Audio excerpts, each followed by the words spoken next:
Sadek agro সাম্প্রতিক সময়ে বাংলাদেশে অন্যতম আলোচিত ইস্যু।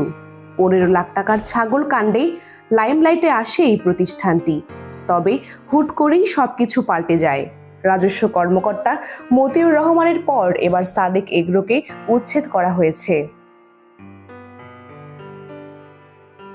অভিযোগ রয়েছে, খালের জায়গা দখল করে গড়ে তোলা হয়েছে রাজধানীর মোহাম্মদপুরে আলোচিত সেই সাদেক এগ্রো, যেটিতে সম্প্রতি উচ্ছেদ অভিযান চালিয়েছে ঢাকা উত্তর সিটি কর্পোরেশন। খামারের পশ্চিম অংশে অফিস ভাঙার মাধ্যমে এই উচ্ছেদ অভিযান শুরু করেন ভ্রাম্যমাণ আদালত। খামারের স্থাপনা বুলডোজার দিয়ে গুড়িয়ে দেওয়া হয়। উচ্ছেদ শুরুর পর খামার থেকে সেই 15 লাখ টাকার ছাগল বের করে পাশের একটি ফাঁকা জায়গায় রাখা হয়।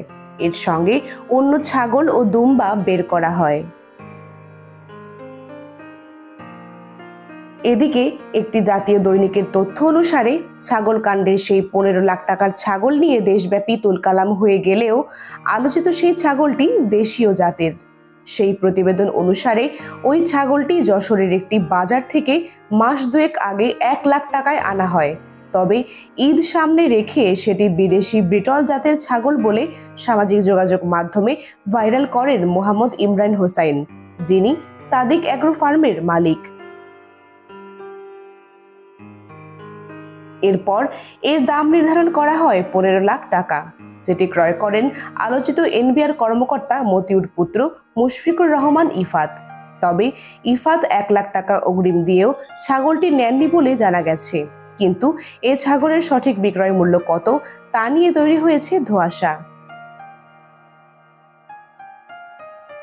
সাদেক এগ্রোর ইনচার্জ মোহাম্মদ শরীফও যশোর থেকে ছাগল আনার এই তথ্য স্বীকার করেছেন।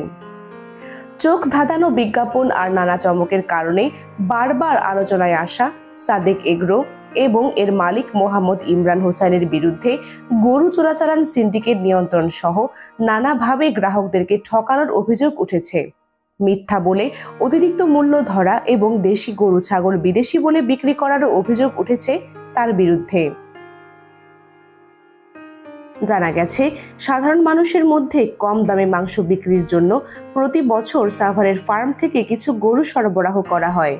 সুচতুর মোহাম্মদ ইমরান হোসাইন প্রভাব খাটিয়ে ব্রাহ্মা জাতের গরুগুলো সে তালিকাভুক্ত করান। এরপর নিজের ফার্মের দেশীয় জাতের গরুর সঙ্গে বদল করে 17টি ব্রাহ্মা নিয়ে আসেন। প্রাণী সম্পদ অধিদপ্তরের একাধিক কর্মকর্তা বিষয়টি নিশ্চিত করেছেন।